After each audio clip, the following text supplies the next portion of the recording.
자, 오늘 설교의 제목이 하나님을 애착하라입니다. 이 애착하라는 말이 여러분 좀 어려울 수 있습니다. 그래서 제가 쉽게 다시 한번 말씀드리겠습니다. 따라하겠습니다. 하나님의 포대기 속으로 들어가라. 여러분 포대기가 뭔지 아시죠? 자, 또 해봤습니다. 하나님의 껌딱지가 되라. 네, 그게 바로 애착입니다. 제가 이건 나중에 좀 설명하겠고요.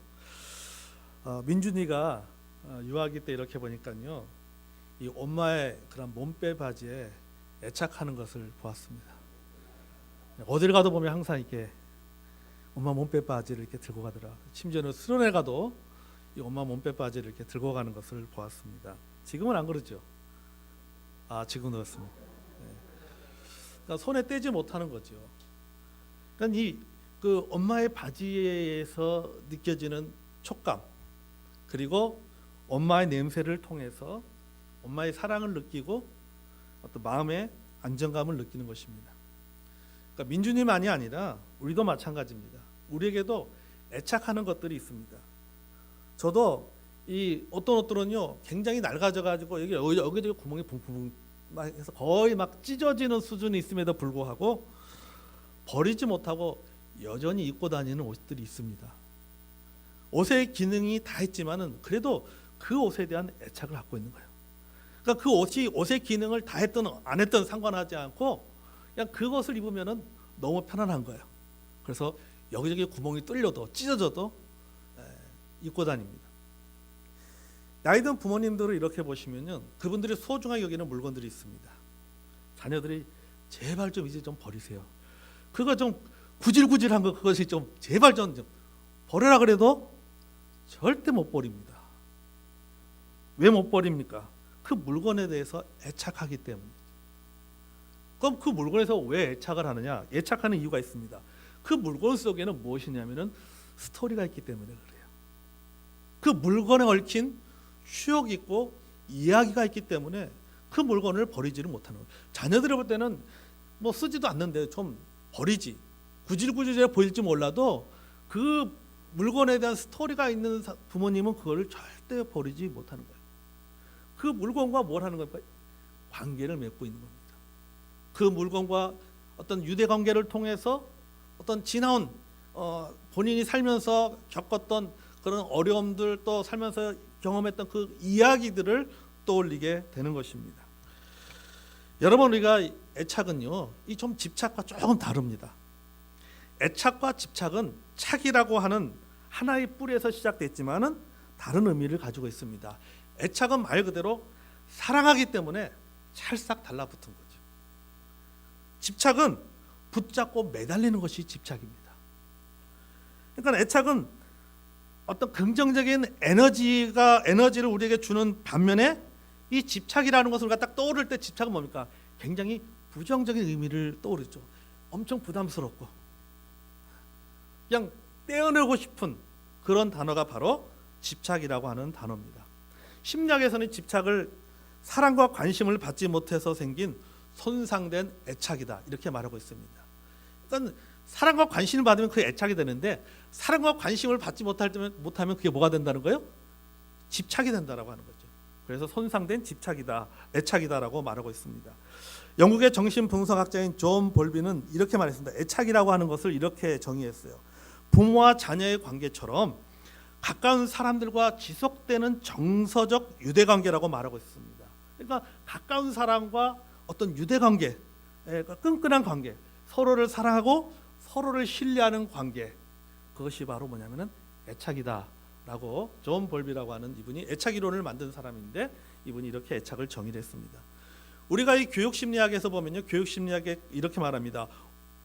그 어머니와 아이가 서로 어떻게 애착 관계가 형성되어지냐면은 때로는 어머니가 아이를 적절하게 붙잡고 때로는 적절하게 놓아주고 어떨 때는 함께하고 어떤 때는 혼자 독립적으로 있게 하고 어떤 때는 부모를 의지하게 하고 때로는 부모를 의지하지 않냐고 혼자 스스로 무언가를 하게 하는 이런 과정들을 통해서 부모와 엄마와 아이 간에 서로 유대관계가 형성되어지고 서로 그 사랑의 감정이 싹트고 서로 상호 신뢰하는 관계가 형성되어지면서 바로 애착 관계가 된다라고 말하고 있습니다. 근데 제가 이 내용을 보면서요, 우리와 하나님의 관계도 바로 이와 같지 않을까라는 생각이 들어요. 우리는 마치 갓난 아기와 엄마의 관계 같습니다. 우리와 하나님과의 관계가 갓난 아기와 엄마의 관계 같아요. 우리는 예수 그리스도를 통해서 구원받아서 하나님과 유대 관계를 맺었습니다. 아멘. 그렇죠? 하나님과 우리는 부모와 자녀의 관계가 되었습니다. 하나님께서는 부모로서 아버지로서 우리를 돌보십니다. 그런데 때로는 우리를 놓아주십니다. 어떻게요? 우리에게 광야의 고난을 겪게 하십니다. 광야의 고난을 통해서 우리를 강하게 만드시는 거죠. 그리고 때로는 우리에게 참 우리가 생각하지 못했던 은혜를 주십니다. 생각하지 못했던 복을 주십니다. 하는 모든 일들이 다 잘 풀리게 하십니다. 그런가 하면은 때로는 우리 스스로가 그 어려운 가운데 이 일들을 극복하게 만들기도 하신다라고 하는 것이죠. 자, 이래서 이렇게 우리가 살면서 여러 가지 다양한 일들을 통해서 하나님 우리를 연단시키시고 하나님은 우리를 로마서 8장의 말씀처럼 선을 이루어 가십니다. 그 과정을 통해서 우리는 하나님과 어떤 관계가 형성이 되면 바로 애착 관계가 형성이 되는 거예요. 하나님을 더 사랑하게 되고 하나님을 더 신뢰하게 되고 그런 관계가 형성이 되어지는 것입니다. 여러분, 하나님은 어떠한 상황에서도 우리를 결코 포기하지 않습니다. 아멘. 왜냐하면 하나님 우리를 애착하기 때문이에요. 시편 27편 10절 읽어보겠습니다. 시작. 내 부모는 나를 버렸으나 여호와는 나를 영접하시리다. 아멘. 여러분, 하나님은 우리를 버리지 않는다라고 말하고 있습니다. 요한복음 16장 18절 읽어보겠습니다. 시작. 내가 너희를 고와 같이 버려두지 아니하고 너에게로 오리라. 아멘. 예. 자, 여러분 본문이 틀렸네요. 예. 죄송합니다.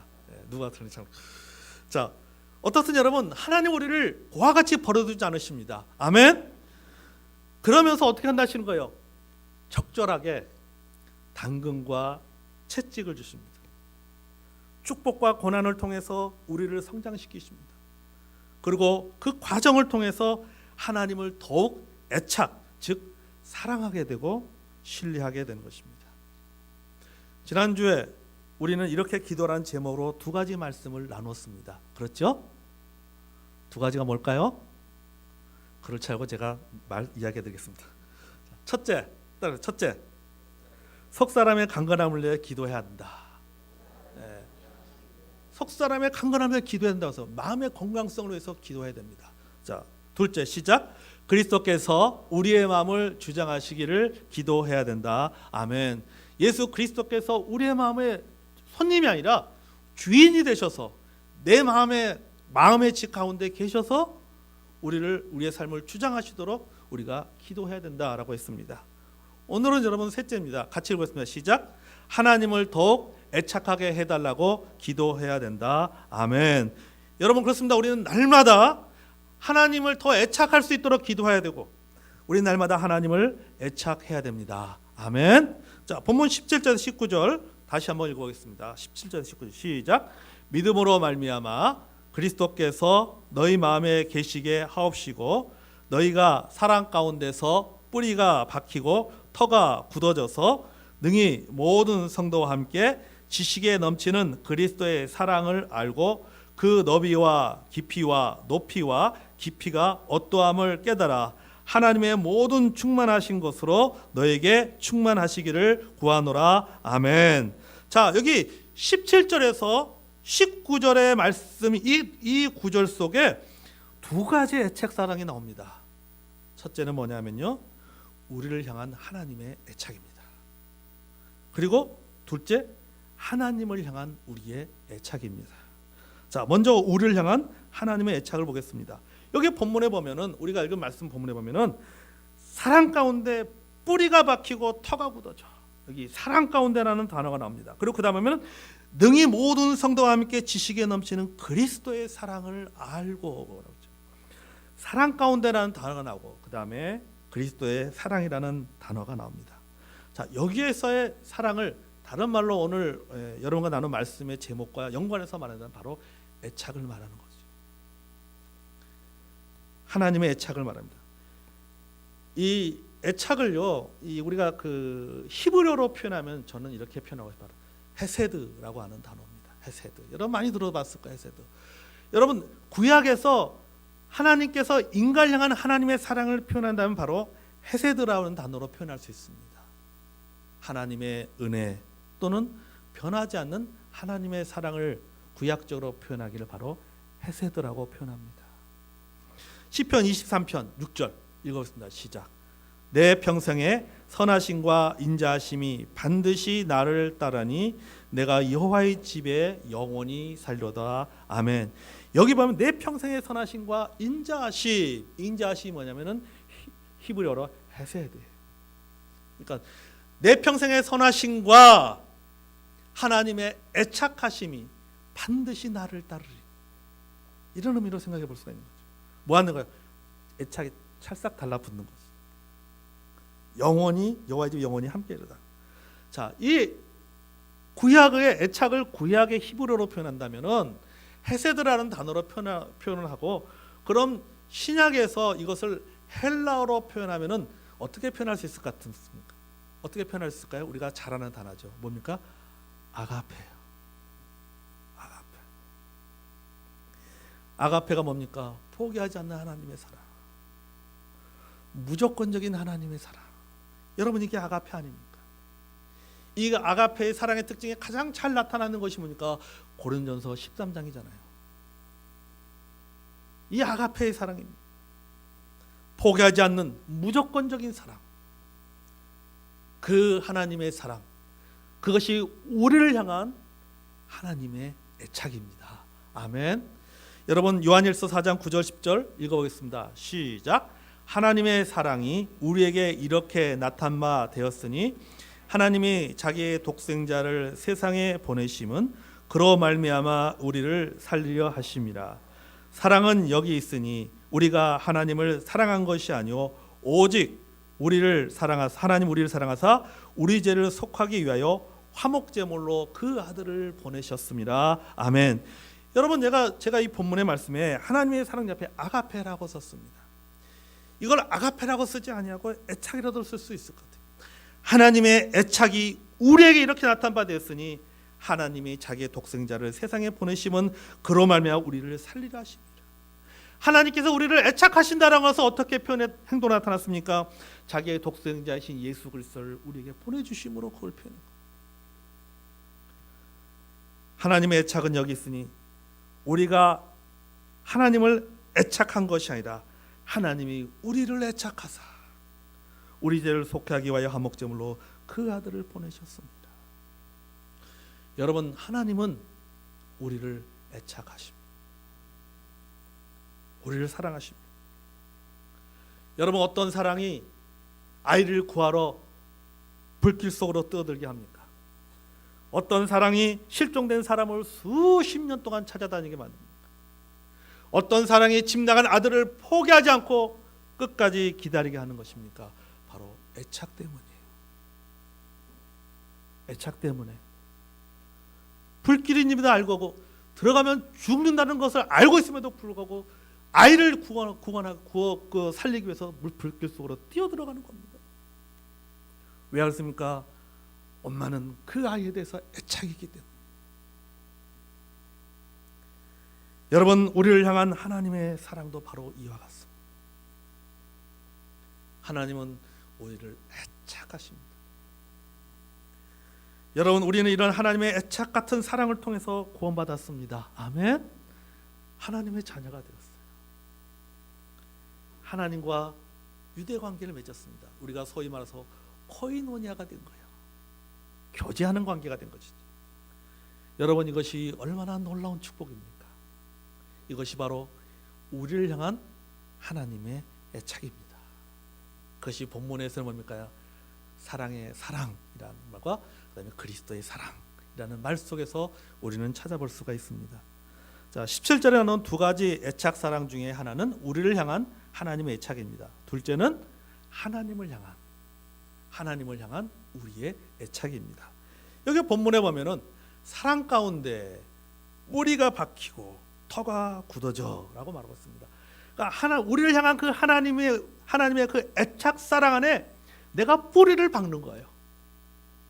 뿌리를 박고 앉아버리는 것입니다. 터가 굳어지는 것입니다.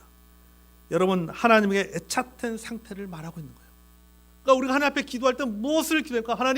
하나님께서 나를 애착하셨듯이, 하나님을 나를 끝까지 포기하지 않고 집요하게 사랑하셨듯이, 나도 하나님의 그 사랑 가운데 하나님을 집요하게 사랑하게 해달라고 우리가 그렇게 기도해야 될 줄로 믿습니다. 아멘. 여러분, 이 노랫말 하나를 제가 읽어드리겠습니다. 이 세상에 하나밖에 둘도 없는 내 여인아, 보고 또 보고 또 쳐다봐도 싫지 않는 내 사랑아. 이 자꾸 음이 나오면 안 되는데, 비 내리는 여름날에 내 가슴은 우산이 되고 눈 내리는 겨울날에 내 가슴은 불이 되리라. 온 세상이 다 준데도 바꿀 수 없는 내 여인아, 잠시라도 떨어져서는 못 살 것 같은 내 사랑아. 이게 누구 노래예요? 나훈아 씨 노래잖아요. 그렇잖아요. 나훈아 씨가 부른 노래의 노랫말이 하나입니다. 여러분, 우리가 누군가를 이 가사처럼 누군가를 사랑하게 되면 그 사람이 내 마음을 지배하게 되죠. 내 마음을 지배하고 나를 다스리게 됩니다. 사랑할수록 그는 내 삶의 가장 중요한 부분이 되는 거죠. 자, 이걸 여러분, 우리 앞에 17절에 보면 믿음으로 말미암아 그리스도께서 너희 가운데 계시었고, 그게 뭐라고? 예수 그리스도께서 내 마음의 주인으로 자리 잡고 계신다. 나의 중심이 되시는 것입니다. 여러분, 이게 바로 뭐예요? 이게 바로 애착 현상이에요. 하나님을 애착하게 되면 예수 그리스도께서 내 마음의 중심에 계신, 내 삶을 지배하는 겁니다. 여러분, 우리 믿음도 마찬가지인 것 같아요. 제가 믿음을 좀 생각해 보면서 질문해 봤습니다. 자, 내가 믿기 때문에 사랑하는가? 아니면 사랑하기 때문에 믿는 것인가? 여러분, 어떻게 생각합니까? 여러분, 믿기 때문에 사랑합니까? 사랑하기 때문에 믿습니까? 사랑하기 때문에 믿습니다. 고린도전서 13장 7절에 보면은 사랑은 모든 것을 믿으며 라고 했어요. 사랑하기 때문에 믿는 것입니다. 부모된 우리들이 자녀들의 말이나 행동을 믿는 이유가 무엇입니까? 때로는 믿어주는 이유가 무엇입니까? 때로는 믿기로 하는 이유가 무엇입니까? 사랑하기 때문이죠. 사랑하기 때문에 믿어주기로 하는 겁니다. 사랑하기 때문에 믿는 겁니다. 사랑하기 때문에 믿기로 하는 거예요. 뭐 때문에요? 사랑하기 때문이에요. 하나님께서 우리를 믿는 이유도 사랑하기 때문인 것입니다. 반대로 우리가 하나님을 믿는 이유도 하나님을 사랑하기 때문입니다. 아멘. 하나님을 애착하기 때문에 믿는 거예요. 하나님을 애착하기 때문에 하나님을 믿고 그 하나님과 관계 속에서 소위 말해서 우리가 말하는 관계, 유대 관계를 맺게 되는 것입니다. 여러분, 이 애착이라는 단어가요, 이 애착 혹은 애착하게 되면 서로 관계를 맺는데, 소위 말하고 유대 관계를 맺게 되는데, 이 애착이라는 단어와 유대라고 하는 이 단어의 의미가 아주 그 관련이 있습니다. 제가 찾아보니까요. 뭐냐면 둘 다요, 풀로 붙이다라는 단어에서 기원한 거예요. 풀로 붙이다. 여러분이 유대라는 단어를 국어 사전에서 찾아보면요, 끈과 띠로 나왔습니다. 끈과 띠. 그러면서 뭐라고 부연 설명했냐면은 2개 이상의 물체를 하나로 묶어준다라고 했어요. 그게 유대예요. 여러분, 2개 이상의 물체를 하나로 묶어줘서 뭐가 필요한 거예요? 끈이 필요한 거예요. 띠가 필요한 거예요. 그게 관계는 거죠. 자, 여러분, 우리가 하나님을 애착하게 되면은 하나님과 관계가 되는데, 무슨 관계? 유대 관계가 되는 거예요. 하나님과 내가 사랑이라는 띠로, 사랑이라는 끈으로 하나로 묶어주는 거죠. 너희가 내 안에, 내가 너희 안에. 이게 하나 아니에요. 하나님을 애착하게 되면은 이렇게 하나가 되는 것입니다. 쉽게 말하면 뭐가 되는 거예요? 껌딱지가 되는 겁니다. 하나님과 내가 껌딱지. 그 껌이 어디에 붙어 있습니까? 머리에 붙어 있는 거하고 똑같아요. 여러분 머리에 껌이 붙어 있으면 참 떼기 힘들어요. 진짜 떼기 힘들잖아요. 우리가 하나님을 애착하게 되면은 바로 이런 관계가 돼요. 애착한다는 것은 하나님의 껌딱지가 돼요. 그리고 뭐라 했습니까? 하나님의 포대기 속에 내가 들어가 있는 거예요. 아기가 엄마의 포대기 속에 들어가 있을 때가 가장 안정적이잖아요. 마음이.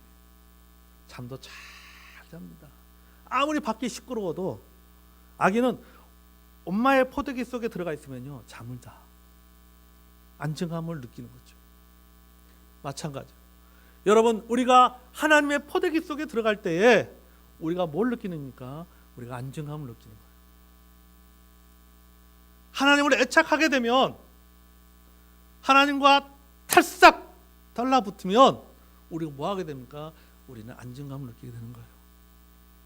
그럼 여러분 이 코로나 상황 가운데서 코로나가 계속해서 확산되고 부산도 지금 많이 나오고 있습니다. 서울에 있는 목사님들이요 서울에 많이 나오면서 불구하고 저한테 전화해서 이렇게 합니다. 유 목사 부산이 왜 이래요? 에? 부산이 왜 이래? 그렇게 얘기합니다. 부산에도 코로나가 많이 확산되고 있잖아요. 그 불안합니다. 그렇지만 여러분 우리가 하나님의 포대기 속에 들어가 있어요. 하나님에게 애착하면 하나님 앞에 딱 달라붙어 있으면 우리는 마음에 안정감을 얻을 수 있습니다. 아멘. 여러분이 착이라는 단어가요 말 그대로 이 한자어로 보면 그대로 딱 달라붙는 거잖아요. 마치 여러분 새끼 오리가요 엄마 오리를 졸졸졸졸 따라다니는 것과 같습니다. 새끼 오리는요 엄마 오리가 가는데 뒤에 졸졸졸졸 쫓아갑니다. 사람으로 표현하면 아기하고 엄마하고 결속된 상태예요. 히브리어로 이것을 나베크라고 합니다. 결속된 상태, 나베크라고 합니다. 우리말로 풀어보면 붙다, 따라붙다, 매달리다, 가까이 따르다, 접착되다, 함께 머물다, 결합하다 라고 하는 단어의 뜻을 갖고 있어요. 우리 신명기 10장 20절 보겠습니다. 자, 신명기 10장 20절 같이 읽겠습니다. 시작. 내 하나님이 여호와를 경외하며 그를 섬기며 그에게 의지하고 그의 이름으로 맹세하라. 아멘. 자, 여기 신명기 10장 2절에는 그에게 의지하고 히브리어 원어에 보면 나베크예요. 이 말은 뭡니까? 그에게 찰싹 뭐 하라는 거예요? 달라붙어 있으라고 합니다. 하나님 앞에 하나님의 포대기 속에 들어가 있으라는 뜻이에요. 여호수아서 22장 5절 읽어보세요. 시작. 오직 여호와의 종 모세가 내게 명령한 율법을 반드시 행하여 너희의 하나님이 여호와를 사랑하고 그 모든 길로 행하며 그의 계명을 지켜 그에게 친근히 하고 너의 마음을 다하며 성품을 다하여 그를 섬길지니라 하고. 아멘. 자, 여기서 보면 그에게 친근히라고 하는 우리말에는 그렇게 번역했지만은 히브리어 원어에 보면 나베크라고 나와 있어요. 뭐 하라는 거예요? 그에게 뭐하라? 찰싹 달라붙어 있어. 하나님의 포대기에 들어가 있으라. 그분과 유대 관계를 맺으라. 그런 뜻인 거죠. 모세나 여호수아는요 이스라엘 백성들 향해서 이 풀로 붙인 것 같이 하나님께 찰싹 붙어 있으라고 했습니다. 다시 말해서 뭡니까? 평생 애착하라는 거예요. 우리도 마찬가지입니다, 여러분. 우리도 평생 하나님을 애착해야 됩니다. 아멘. 오히려 저는 하나님을 사랑하라는 단어보다도 하나님을 애착하는 단어가 더 집요하다는 뜻이 들어요. 굉장히 뭔가 좀 굉장히 강한 의미가 좀. 여러분 우리가 이렇게 하나님을 애착하게 되면 어떤 일이 일어납니까? 본문 18절 19절에 말하고 있습니다. 다시 한번 읽어볼까요? 18절 19절 시작. 능히 모든 성도와 함께 지식에 넘치는 그리스도의 사랑을 알고 그 너비와 길이와 높이와 깊이가 어떠함을 깨달아 하나님의 모든 충만하신 것으로 너에게 충만하게 하시기를 구하노라. 아멘. 자, 여기 보십시오. 그리스도의 사랑을 안다라고 합니다. 그리스도의 사랑을 알게 된다. 여기 안다라는 말은 머리로 아는 것이 아니라 가슴으로 아는 거죠. 가슴으로 알고 몸으로 아는 것입니다. 삶에서 아는 것이죠. 경험하는 것입니다. 여러분, 우리가 하나님을 애착하면 하나님이 나를 사랑하신다라고 하는 것을 압니다. 하나님의 사랑을 알기에 내 마음속에 하나님의 샬롬이 임하는 겁니다. 하나님의 평안이 내게 임하는 겁니다. 마치 민준이가 엄마의 몸빼 바지를 만지고 있을 때 안정감을 갖는 것과 똑같은 것. 여러분, 그가 머리로 하는 겁니까? 민준이가? 아니잖아요. 머리로는 표현할 수 없지만은 가슴으로 느끼는 거예요. 몸으로 느끼는 거예요. 우리도 마찬가지입니다. 하나님을 애착하게 되면, 내가 하나님 앞에 찰싹 붙어있기를 노력하면은 우리는 뭘 경험하게 됩니까? 하나님의, 나를 향하는 하나님의 애착을 경험하게 됩니다. 소위 우리 주변에 보면은 트라우마를 겪는 분들이 있습니다. 마음의 상처를 가지고, 때는 육체의 상처를 가지고 살아가는 사람들이 있습니다. 우리 속담에 보면은 자라보고 놀란 가슴, 솥뚜껑 보고 놀란다고 했잖아요. 이게 뭡니까? 이게 트라우마 아니에요. 이게. 이런 트라우마를 겪으면서 살아가는 사람들이 우리 주변에 있어요. 제가 최근에 읽고 있는 그 책 중에 하나가 바로 마음 가면이라고 하는 책입니다. 브레네 브라운 교수가 쓴 책인데요. 이 책은 이 그 브레네 브라운 이 교수가 그 세계적으로 유명한 강의가 있습니다. 테드라고 하는 그 강의에서 거기서 한 강의를 그 정리한 내용입니다. 그래서 책을 만들어서 마음 가면이라는 책을 냈어요. 이 책에 보면은 이 책에서 가장 많이 나오는 단어가 바로 취약성이라고 하는 단어입니다. 취약성. 이 취약성이 뭐냐면 말 그대로 취약성이나 말 그대로 무르고 약하고 부족한 상태를 의미합니다. 그러니까는 우리가 살아가는 사회가 어떤 사회냐, 우리가 성장했던 문화가 뭐냐면 너가 부족해서 그래, 너가 부족해서, 네가 부족해서, 네가 무능력해서 이런 결과를 이룬 거야 라고 사람들이 그렇게 비난하고, 그런 문화 속에서 우리가 성장했다라고 하는 거예요. 그러다 보니까 내게 진짜 내가 가지고 있는 취약성, 나의 부족한 것, 나의 약한 것이 있는데 그것이 드러날까 봐 두려워서, 왜?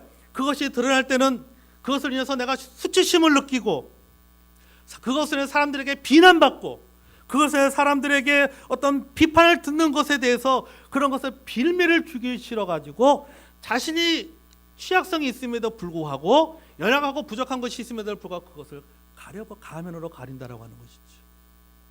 그 가면이 뭐냐면 완벽주의.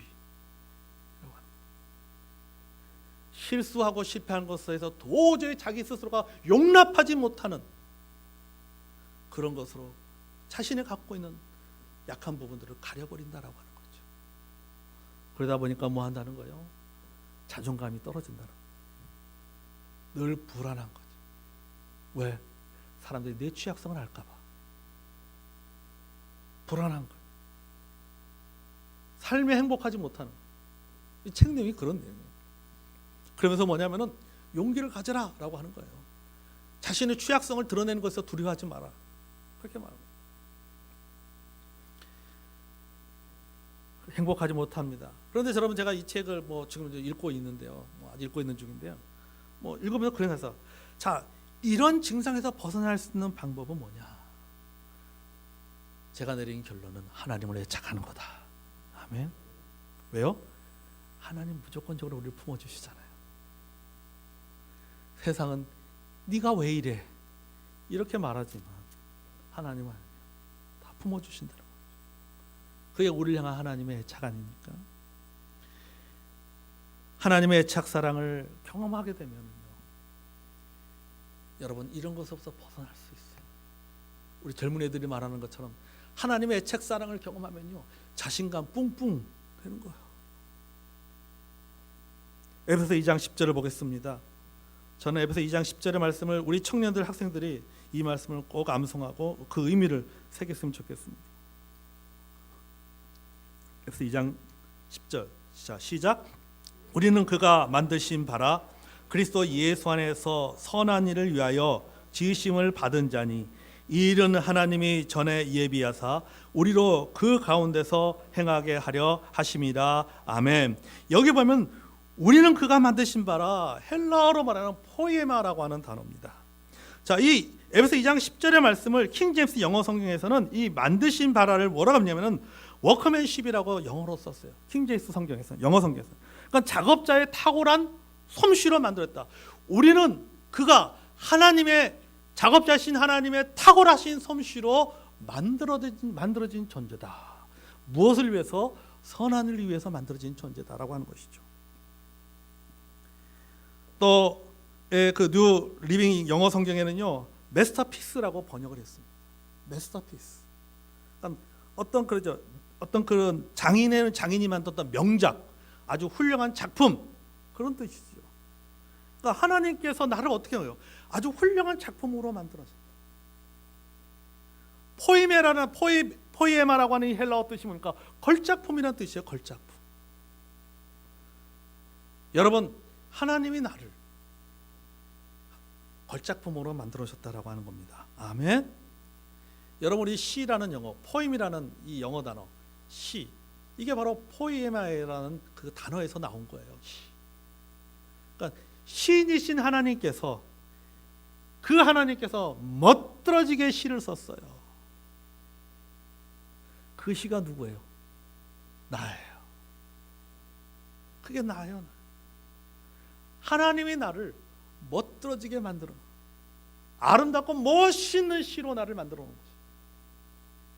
작업자이신 하나님께서 나를 아주 탁월한 그런 훌륭한 작품으로, 걸작품으로 만들어 놓으신 것입니다.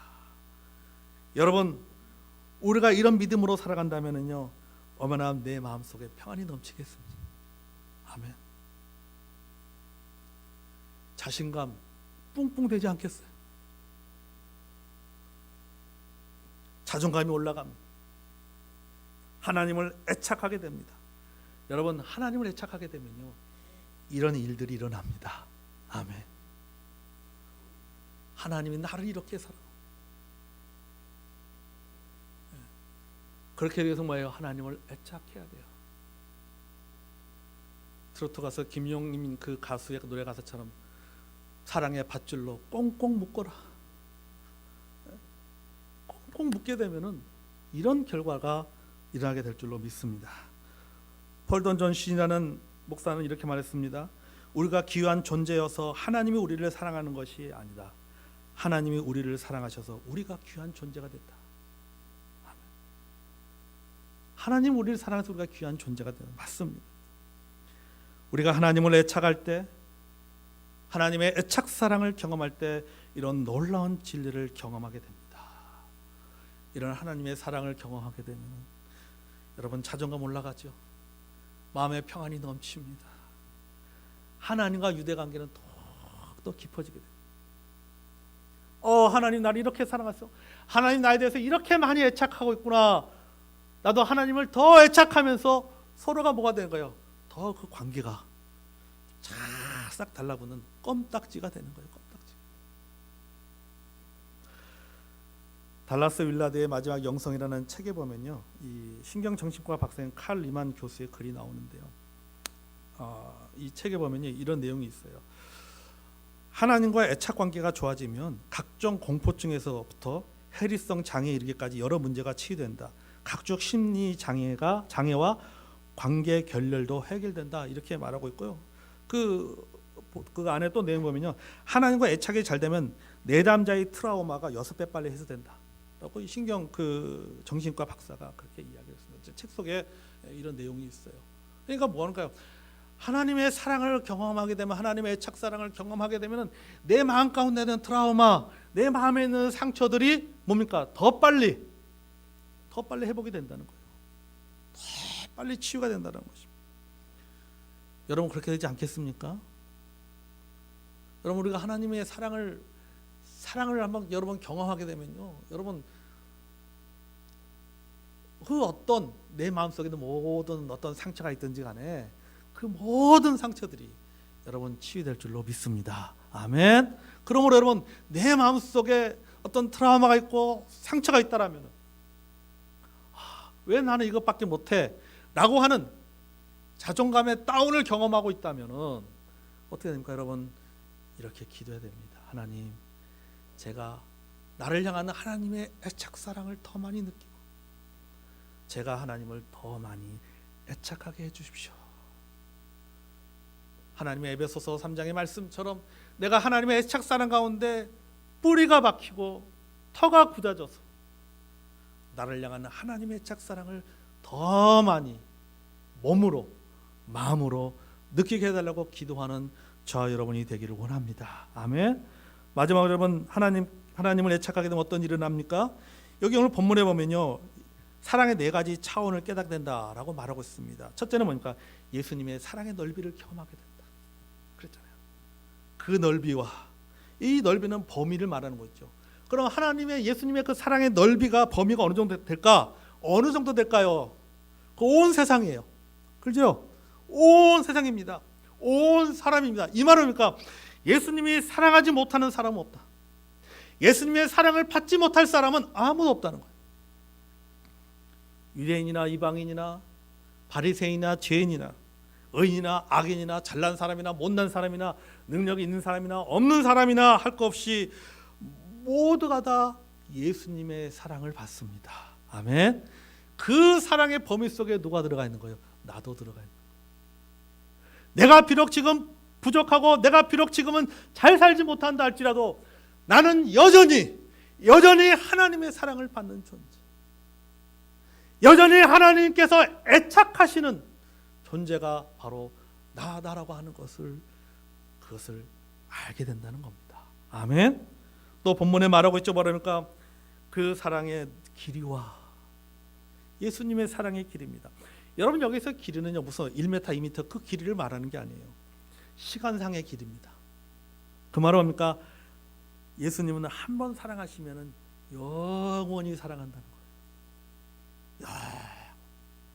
그분은 나를 사랑하시되 영원히 사랑하시고, 요한복음에 나온 것처럼 하나님 우리를 사랑하시되 끝까지 사랑하시고, 어디까지 사랑하시고? 죽기까지 사랑하셨더라. 그 사랑이 영원합니다. 셋째는 뭡니까? 예수님의 사랑의 깊이입니다. 여러분 예수님의 사랑의 깊이는 어디까지 내려갑니까? 지옥까지 내려갑니다. 예수님 우리를 사랑하시기 위해서 지옥까지 내려가셨어요. 그리고 우리를 대신해서 지옥의 저주를 받았습니다. 그 대가로 우리가 구원받았잖아요. 예수님의 지옥까지 내려가신, 우리를 위해서 지옥까지 내려가신 그 예수님의 사랑의 깊이를 깨닫게 됩니다. 넷째는 뭡니까? 예수님의 사랑의 높이입니다. 에베소 2장 6절에 보면요, 또 함께 일으키사 그리스도 예수 안에서 함께 하늘에 앉으시니, 우리를 하늘에 앉아, 예수님 우리를 구원하기 위해서 하늘 보좌에 함께, 우리를 구원하셔서 하늘 보좌에 함께 앉도록 하셨다는 것이죠. 그래서 옆에서 뭡니까? 함께 교제하도록 하셨다. 이런 예수님의 놀라운 높이의 사랑도 경험하게 됩니다. 사랑하는 성도 여러분, 이런 그리스도의 사랑을 깨닫기를 기도합니다. 아멘. 우리가 하나님을 애착하면, 하나님의 애착사랑을 알고 깨닫게 되면 이런 놀라운 복을 경험하게 됩니다. 그러면은요, 우리는 하나님 앞에 이렇게 기도하게 됩니다. 에베소 마지막 절에 나오죠. 하나님의 모든 충만하신 것으로 너에게 충만하시기를 구하노라. 아멘. 우리가 흔히 그런 말 표현을 씁니다. 고기도 먹어본 사람이 뭐한다? 먹는다란 말 하잖아요. 고기도 먹어본 사람이 하나님의 애착 사랑을 경험한 사람이 하나님을 더 애착하게 됩니다. 더 충만한 애착 사랑을 구하게 됩니다. 성도 여러분, 하나님 우리를 애착하십니다. 아멘. 우리도 하나님을 애착해야 됩니다. 그러면 내 마음속에 평안과 기쁨이 넘칠 뿐만 아니라 예수님의 넓고 깊고 높고 또 깊은 영원한 사랑을 경험하게 될 줄로 믿습니다. 아멘. 우리가 이런 고백을, 이런 경험을 하게 되면 우리가 이 사도 바울과 같은 이런 고백이 나오게 될 줄로 믿습니다. 마지막으로 로마서 8장 38절 39절 읽고 마치도록 하겠습니다. 자, 시작. 내가 확신하노니 사망이나 생명이나 천사들이나 권세자들이나 현재이나 장래일이나 능력이나 높음이나 깊음이나 다른 어떤 피조물이라도 우리를 우리 주 그리스도 예수 안에 있는 하나님의 사랑에서 끊을 수 없으리라. 아멘. 이런 사도 바울의 고백이 저와 여러분의 고백이 되기를 주의 이름으로 축복합니다. 우리 기도하겠습니다. 사랑하는